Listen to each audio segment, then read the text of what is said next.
Atmosphere in the late 80s was both in the larger community and among people who were infected and their families, largely one of fear and lack of information.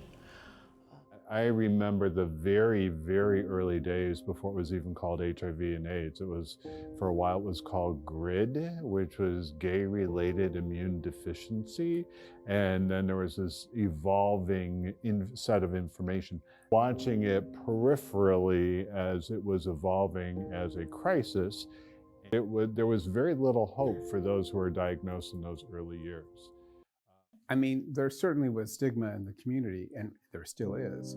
Some of the very first cases that I was consulted about and actually worked with were people living with HIV who could not be discharged because there were no resources for them in the community that would accept long-term care for them.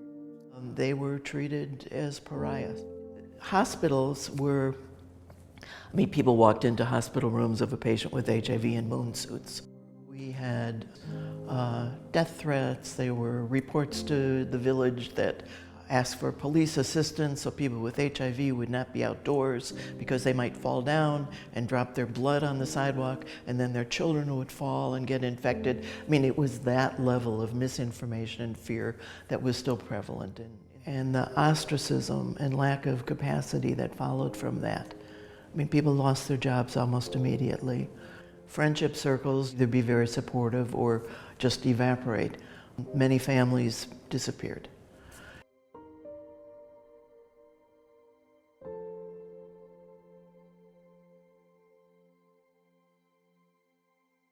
I think the first time I really thought about HIV in Oak Park was when Paul Keenert, who was a public health nurse here at the health department, was interviewed by one of the newspapers about the cases of HIV that they were beginning to see in the cities.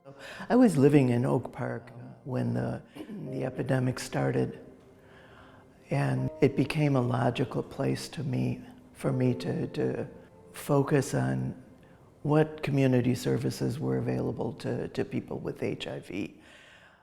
At the time, the village was trying to organize an AIDS Awareness Month in Oak Park, and a number of us were asked to come together here at Village Hall to talk about how we might do that. And it was one of the first times that people began to come together and realize they had a common interest in this.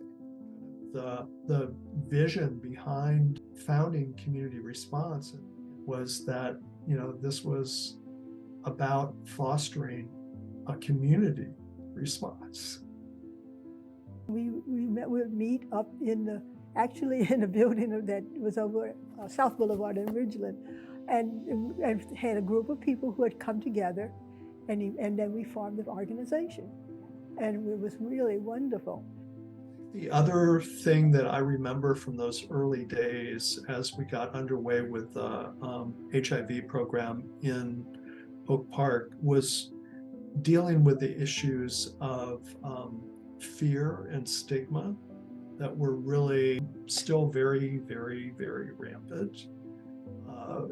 Coming out of a public health background and kind of holding very closely the values of public health around social justice, around the importance of prevention, around the importance of community.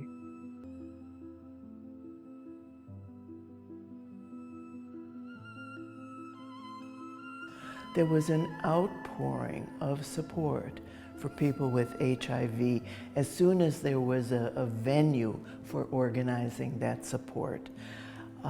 It came from the churches, the synagogues, came from individuals. Of course, it came from the health department, and it came from ordinary people. Oak Park is a community where people are very, very, very civically engaged. Come together, have a common goal, and achieve that goal, and not have any biases or any prejudices. I think the nature of the community in terms of community participation and the fact that it had been a leader in open housing and many other things, and for most part, was sort of a progressive community at that point in time. Meant that people came forward and wanted to try to do something about the issue. It seems to be very characteristic of the Oak Park community. So when I answered the question with the question, it just seemed to be, that's what Oak Park does. That's what Oak Parkers do. And that's one of the wonderful characteristics of the community.